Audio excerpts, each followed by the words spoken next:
morning, all of you. We are studying here chapter number 4, that is agriculture, for class 8. Today we are going to discuss cash crops. So let's start with cash crop.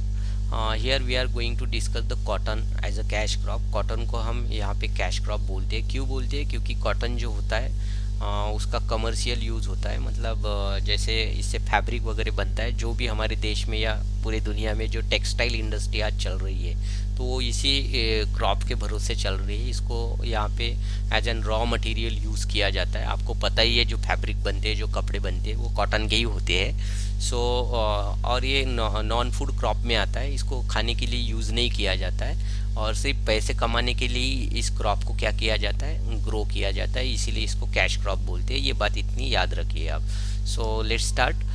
Cotton is the most widely use of all the fibre. तो जितने भी fibre crop है उसमें से सबसे ज़्यादा अगर किसी क्रॉप को ग्रो किया जाता है तो ये कॉटन का क्रॉप है. तो देयर आर 4 फाइबर क्रॉप्स. ये याद रखिए आप, जो मैं एक्स्ट्रा इन्फॉर्मेशन आपको यहाँ पे बता रहा हूँ कि फाइबर के बाकी फाइबर में कितने क्रॉप्स आते हैं, 4 क्रॉप्स आते हैं. तो उसमें सबसे पहले कॉटन आता है, दूसरा आपका जूट आता है, तीसरा आपका हेम्प आता है. तो हेम्प की स्पेलिंग आप याद रखिए, HEMP.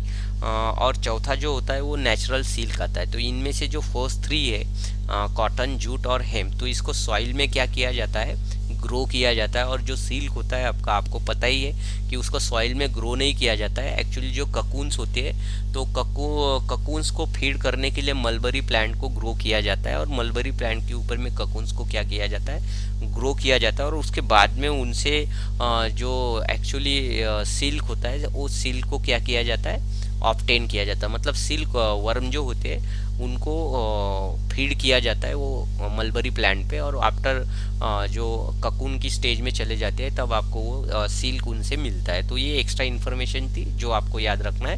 There are 4 fibre crops, cotton, jute, hemp and natural silk. Okay. So cotton खेतों में कुछ इस तरह से दिखता है आपको, जहाँ पे कॉटन की खेती की जाती है, कॉटन को प्रैक्टिस किया ग्रो किया जाता है. तो ये प्रॉपरली जब मैच्योर्ड हो जाता है तो इस तरह से आपको देखने को मिलता है खेतों में. स्लाइड में आपको ये पिक्चर दिख रही है. So it requires the warm climatic condition to grow. तो इसके प्रॉपर ग्रोथ के लिए जो क्लाइमेटिक कंडीशन है, जो आपका वातावरण है, वो कैसे होना चाहिए, वार्म होना चाहिए. इसके लिए मॉइस्ट क्लाइमेट की ज़रूरत होती नहीं है. मॉइस्ट क्लाइमेट की ज़रूरत कहाँ पे होती है, जूट को जहाँ पे ग्रो किया जाता है वहाँ पे होती है. तो ये डिफरेंस याद रखना है आपको. Third thing is about it is grown in tropical and सब ट्रॉपिकल क्लाइमेट. तो ये दुनिया का जो ट्रॉपिकल और सब ट्रॉपिकल एरिया है उस क्लाइमेटिक कंडीशन में इसको लिया जाता है. तो आपको पता ही है कि ये ट्रॉपिकल और सब ट्रॉपिकल एरिया कौन सा है हमारे ग्लोब पे. तो जैसे कि हम यहाँ पे ड्रॉ करने की कोशिश करें, तो मान लो कि ये हमारा ग्लोब है, दिस इज़ आवर ग्लोब. ये हमारी प्यारी सी अर्थ है, और अर्थ के बीचों बीच से जो हमारी क्या जाती है, इमेजिनरी एक लाइन जाती है जिसको हम 0 डिग्री लैटिट्यूड बोलते हैं. इसको इक्वेटर बोलते हैं. तो इक्वेटर के ठीक ऊपर यहाँ से, ठीक है, हमारा ट्रॉपिक ऑफ कैंसर क्या होता है, ट्रॉपिक ऑफ कैंसर पास होता है यहाँ से 23.5 डिग्री, 23.5 डिग्री लैटिट्यूड. ये याद रखिए आप. और उसके नीचे से आपका ट्रॉपिक ऑफ कैप्रिकॉर्न पास होता है, राइट, 23.5. ये भी इतना ही होता है. ये नॉर्थ में है तो ये साउथ में. तो ये इसके बीच वाला जो एरिया है पूरा का पूरा, इक्वेटर के ऊपर में और इक्वेटर के नीचे में, तो ये ट्रॉपिकल एरिया है. और इसके ऊपर में थोड़ा जो एरिया है, तो ये वाला जो एरिया है आपका, ये सब ट्रॉपिकल एरिया है. कौन सा एरिया है, सब ट्रॉपिकल एरिया है. तो आपको पता ही है ट्रॉपिक ऑफ कैंसर हमारे देश में से कौन कौन से स्टेट में से पास होता है, तो ये पता होना बहुत ज़रूरी है. तो ये जो एरिया है ये सब ट्रॉपिकल एरिया है. आई होप कि आपकी आइडिया क्लियर हो. आप वर्ल्ड मैप में इसको देखोगे कि ट्रॉपिक ऑफ कैंसर कहाँ से पास होता है और ट्रॉपिक ऑफ कैप्रिकॉर्न कहाँ से पास होता है. ये ट्रॉपिक ऑफ कैप्रिकॉर्न है और ये वाला ट्रॉपिक ऑफ कैंसर है, और ये 0 डिग्री लैटिट्यूड, ये इक्वेटर है आपका. तो आई होप कि इसके बीच वाला जो रीजन है इसको हम ट्रॉपिकल और सब ट्रॉपिकल एरिया बोलते हैं। तो यहाँ का जो क्लाइमेट होता है एक्चुअली इस कॉटन के ग्रोथ के लिए काफ़ी क्या होता है, अच्छा होता है। So next thing is here, हम सॉइल की बात करेंगे। तो इस एरिया में जहाँ पे ब्लैक सॉइल है और वेल ड्रेन लूमी सॉइल है, तो ट्रॉपिक और सब ट्रॉपिक एरिया में तो ऐसे जगहों पे कॉटन को बहुत अच्छी तरह से लिया जाता है। जैसे हमारे इंडिया का जो डेक्कन प्लेटू है वहाँ पे आपको ब्लैक सॉइल देखने को मिलती है, तो वहाँ पे कॉटन को बहुत अच्छी तरह से ग्रो किया जाता है, right. So next thing is here, temperature की बात करेंगे हम तो 25 डिग्री सेल्सियस तक का इसको टेम्परेचर चाहिए होता है। और इसके जब इसको प्रॉपरली ग्रो करना होता है तो प्रॉपरली ग्रोथ इसके ग्रोथ के पीरियड में कैसे सनशाइन बहुत अच्छी होनी चाहिए, मतलब ह्यूमिडिटी ज़्यादा नहीं होनी चाहिए आपके एटमॉस्फेयर, आपके मतलब ह्यूमिडिटी वाला क्लाइमेट नहीं होना चाहिए, राइट। सनशाइन बहुत अच्छी होनी चाहिए और 25 डिग्री सेल्सियस तक का क्या होना चाहिए, टेम्परेचर होना चाहिए, ये याद रखना। देखो किसी भी क्रॉप को जब हम स्टडी करते हैं तो सॉइल, टेम्परेचर और क्लाइमेटिक कंडीशन ये फैक्टर बहुत इंपॉर्टेंट होते हैं, तो इसको याद रखना ही रखना है आपको, right. So next thing, rainfall कितना चाहिए, तो रेनफॉल 60 to 100 सेंटीमीटर का रेनफॉल चाहिए इसको। और ये अगर बेटर क्वालिटी का फाइबर आपको प्रोड्यूस करना है तो इसको मतलब किस एरिया में लिया जा सकता है फिर कॉटन को बेटर क्वालिटी ऑफ फाइबर के लिए, तो सेमी अरिड एरिया मतलब जहाँ पे थोड़ी बहुत रेनफॉल हो जाता है, और ऐसे एरिया जहाँ पे मतलब रेनफॉल होता ही नहीं है या बहुत लो रेनफॉल होता है, तो वहाँ पे हम इरिगेशन की फैसिलिटी को अगर डेवलप कर लेते हैं तो उस एरिया में भी इस क्रॉप को लिया जा सकता है। क्योंकि जो ड्राई एरिया है, ड्राई एरिया में भी इसको अरिड कंडीशन का मतलब ड्राई कंडीशन ही होगी जहाँ पे रेनफॉल नहीं होता हो, बहुत कम होता हो, तो ऐसे एरिया में इरिगेशन डेवलप अगर है तो वहाँ पे भी इस क्रॉप को लिया जा सकता है, right.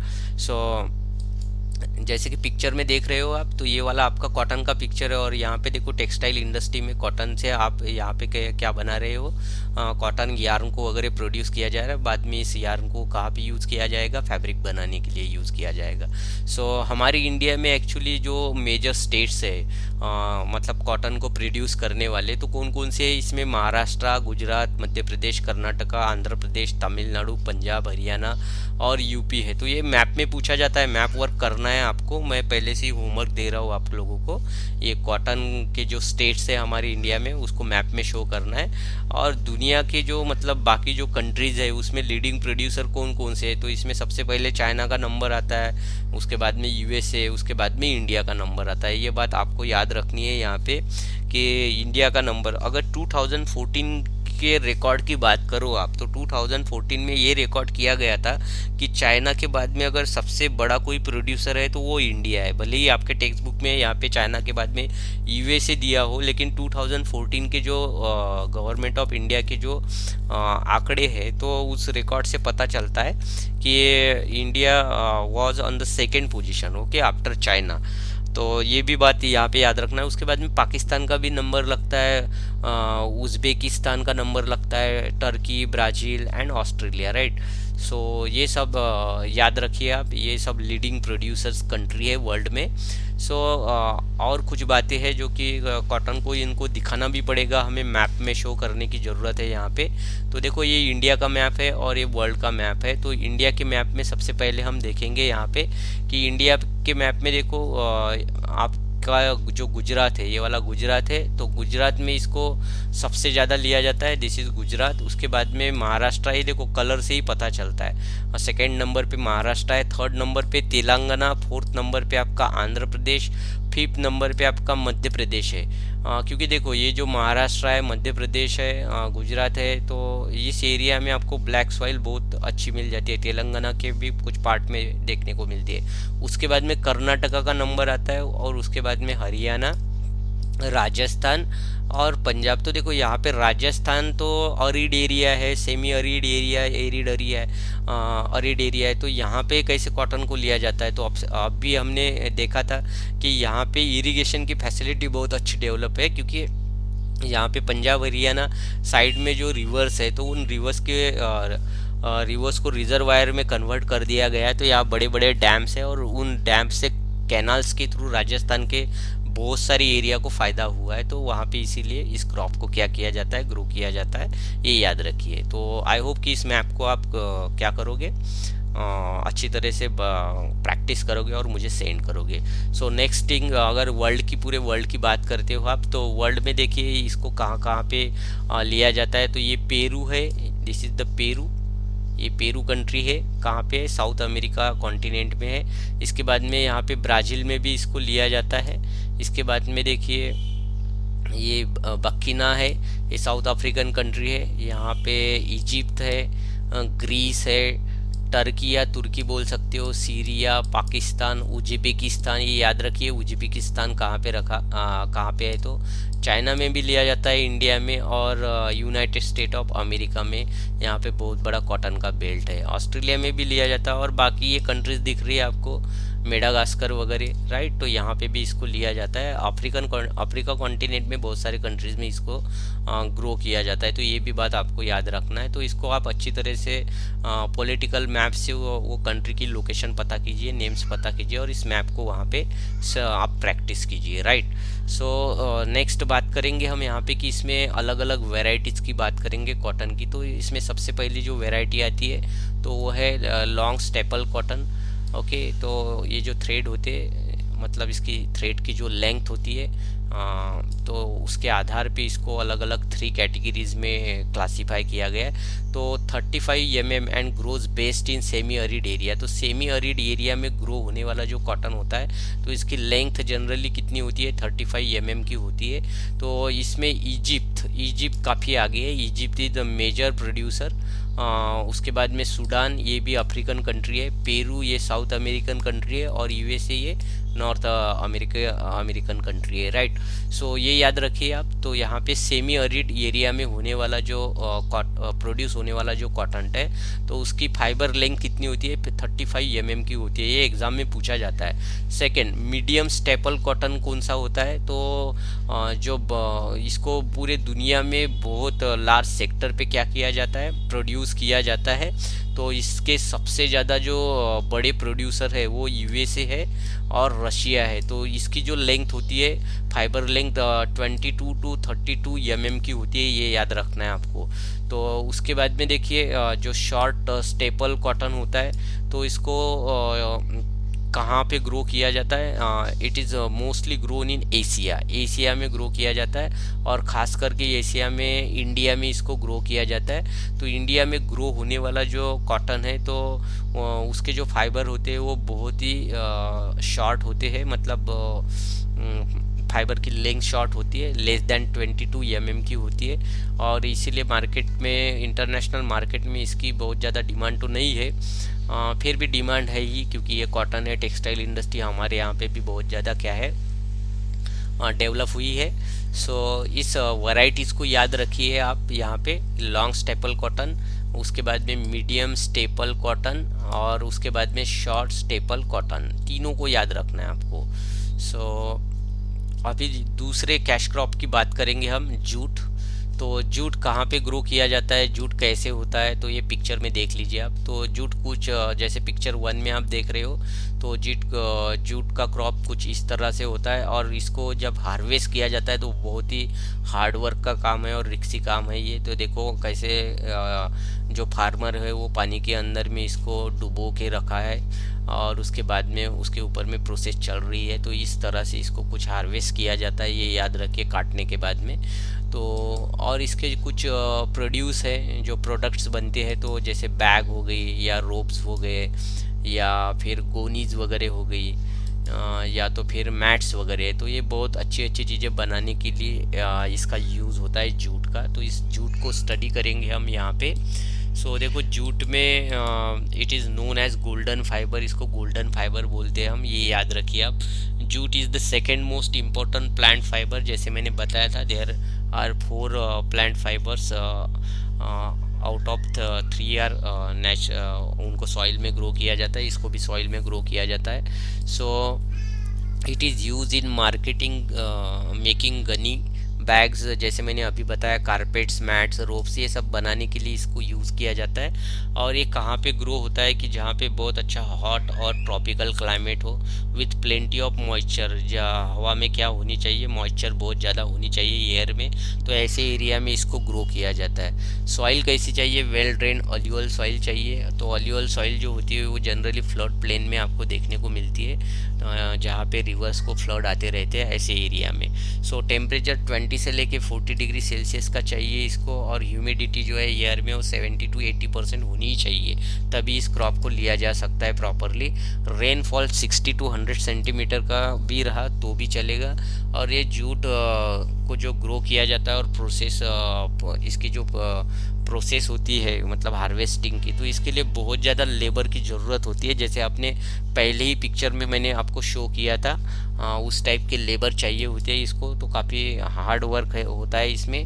Nearly 3/4 of the world production of jute comes from India and Bangladesh. तो दुनिया का 3/4 जो यहाँ पे प्रोडक्शन होता है, मोर देन 75% का जो प्रोडक्शन होता है, तो वो इंडिया और बांग्लादेश में ही होता है। बाकी दुनिया के पार्ट्स में बहुत छोटा सा प्रोडक्शन होता है। सो कौन कौन सी स्टेट है हमारे इंडिया में जहाँ पे इसको प्रोड्यूस किया जाता है? सो वेस्ट बंगाल, बिहार, आसाम, उड़ीसा एंड मेघालय। तो ये स्टेट्स है जहाँ पे इस क्रॉप को क्या किया जाता है, ग्रो किया जाता है और लिया जाता है। तो ये याद रखिए आप स्क्रीन का वीडियो को पॉज जब देख लोगे तो एक बार फिर से इस वीडियो को देख लेना और वीडियो को पॉज करके स्क्रीनशॉट्स ले लेना आप इसके। सो थर्ड कैश क्रॉप हम यहाँ पे देखेंगे शुगर केन। देखो शुगर केन आपका फाइबर क्रॉप नहीं है, ये कैश क्रॉप है, ठीक है। तो शुगर केन आपको पता ही है, शुगर केन का ये फार्म है। ये देखिए जैसे स्क्रीन के ऊपर देख रहे हो, शुगर केन को यहाँ पे ग्रो कराया जा रहा है। और ये भी सेकंड पिक्चर भी शुगर क्रोन का है, ये इनिशियल स्टेज का है, और ये दूसरे स्टेज का है जब ये प्रॉपरली ग्रो हो जाता है तब का है। और इसको हार्वेस्ट करके फिर फैक्ट्री में पहुंचाया जाता है या मार्केट में सेल कर दिया जाता है, थर्ड पिक्चर में बताया। तो इसके बहुत सारे अलग अलग इंडस्ट्रियल प्रोडक्ट्स बनते हैं, जैसे आपको पता ही है इसको हम गन्ना बोलते हैं हिंदी में। तो इसको जूस बनाने के लिए वगैरह यूज़ करते हैं। और दूसरी बात तो इससे जागरी बनती है, शुगर बनती है। तो अलग अलग इसके क्या है, अलग अलग यूज़ है जो आपको पता है। सो देखेंगे हम यहाँ पे। तो इस पिक्चर से आपकी आइडिया क्लियर हो चुकी होंगी। हम अभी कैश यहाँ पे शुगर केन को डिस्कस करेंगे। So it is the main source of sugar, jaggery, molasses and khandsari. तो ये याद रखना, this is very very important point of this crop, कि इस क्रॉप के जो मेन सोर्स है तो शुगर बनती है, जागरी बनती है, मोलासिस और खानसरी। तो जैसे पिक्चर में शुगर देख रहे हो आप, उसके बाद में ये जागरी देख रहे हो आप, उसके बाद में मोलासिस और एक खानसरी। तो खानसरी और शुगर जो होता है तो उसमें थोड़ा बहुत डिफरेंस होता है, क्वालिटी का डिफरेंस होता है, ये याद रखना है आपको। So it is tropical as well as sub tropical crop. तो ट्रॉपिकल और सब ट्रॉपिकल एरिया कौन सा होता है वो मैंने शुरुआत में ही बताया आप लोगों को। सो टेम्परेचर कितना चाहिए होता है, 21 डिग्री सेल्सियस से 27 डिग्री सेल्सियस तक का टेम्परेचर चाहिए होता है। रेनफॉल 75 से लेके 100 सेंटीमीटर का रेनफॉल चाहिए। सॉइल अलग अलग वेराइटी की सॉइल चाहिए होता है, कि कुछ स्पेसिफिक कैटेगरी की सॉइल ही चाहिए ऐसा बिल्कुल भी नहीं है इसमें। और कहाँ पे ग्रो किया जाता है इंडिया में, जैसे यूपी में भी किया जाता है, तो कर्नाटका में भी किया जाता है। देखो तो यूपी हमारा कैसे बिल्कुल नॉर्थ में आता है इंडिया के, और कर्नाटका साउथ में आता है, तो बहुत ज़्यादा डिफरेंस है। तो लैंड पैटर्न, क्लाइमेट में भी बहुत ज़्यादा डिफरेंस होगा, इसीलिए ऊपर में बोला गया है कि सॉइल डिफरेंट वैरायटी की चाहिए। महाराष्ट्र में भी होता है प्रोडक्शन इसका, तमिलनाडु, आंध्र प्रदेश, बिहार, पंजाब एंड हरियाणा। तो हमारे देश के बहुत सारे इंपॉर्टेंट जो स्टेट्स है बाकी क्रॉप को ग्रो करने वाले, उन सभी स्टेट्स में इसको क्या किया जाता है, ग्रो किया जाता है। सो ब्राज़ील की अगर बात करते हो तो ब्राज़ील में सबसे ज़्यादा शुगर केन को क्या किया जाता है, वर्ल्ड में प्रोड्यूस किया जाता है। दिस इज़ वेरी इंपॉर्टेंट, इसको याद रखिए आप।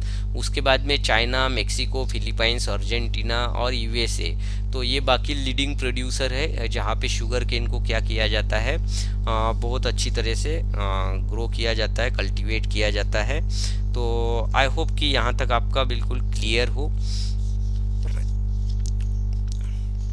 देखो ये जो मैं एक होमवर्क दे रहा हूँ आपको, तो होमवर्क में क्या करना है आपको, जो अभी तक हमने कैश क्रॉप को डिस्कस किया है, पहले हमने कॉटन को डिस्कस किया था। तो कॉटन को एक्चुअली आपको ये बताना है कि खरीफ कॉटन खरीफ क्रॉप है कि रबी क्रॉप है, ये बताना है। उसके साथ साथ में जूट के बारे में भी बताना है आपको कि जूट खरीफ क्रॉप है कि रबी क्रॉप है।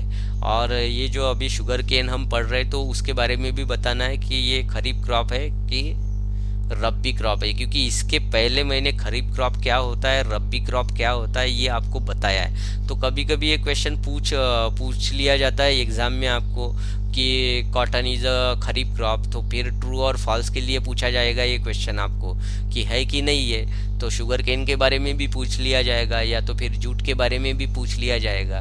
तो जिस तरह से हमने इसको स्टडी किया है आज के क्लास में, तो उस बेसिस पे आपको, और पहले जो मैंने खरीफ और रबी क्रॉप के बारे में आपको जो जानकारी दी थी, जो भी चीज़ें हमने डिस्कस की थी, तो उसको स्टडी करके आपको इस क्वेश्चन का आंसर देना है। ये आपके लिए होमवर्क है यहाँ पे।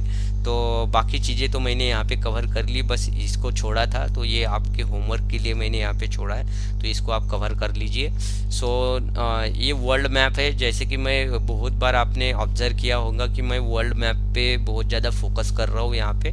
तो अभी तक जो भी हमने कंट्रीज़ को डिस्कस किया है, जैसे हमने ब्राज़ील को डिस्कस किया था कि ब्राज़ील में किस चीज़ को लिया जाता है, यूनाइटेड स्टेट को डिस्कस किया था, हमने देखा था कि इजिप्ट को डिस्कस किया था, उसके बाद में हमने नाइजीरिया को देखा था, साउथ अफ्रीका को देखा था, इंडिया, चाइना, कजाकिस्तान, उज़्बेकिस्तान। तो ये सब इस मैप में दे के रखे, तो इस मैप से वो सभी की लोकेशंस आप पता कीजिए। ये मैप आपको शो करने का मेरा मोटो वही है कि इस मैप की मदद से आपको वो दुनिया के सभी कंट्रीज पता चल जाए कि वो वर्ल्ड मैप पे कहाँ पे है, उनकी पोजीशंस कहाँ पे है। तो इस मैप का आप एक स्क्रीनशॉट लेके रखिए, या आपकी मैप बुक होंगी तो वहाँ पे प्रैक्टिस कीजिए आप इसको, और रोज़ देखते जाइए आप इसको। सो आई होप कि आज हमने जो डिस्कस क्रॉप की है, कैश क्रॉप, वो आपके समझ में आए हो। सो नेक्स्ट क्लास में हम चैप्टर को आगे बढ़ाएंगे।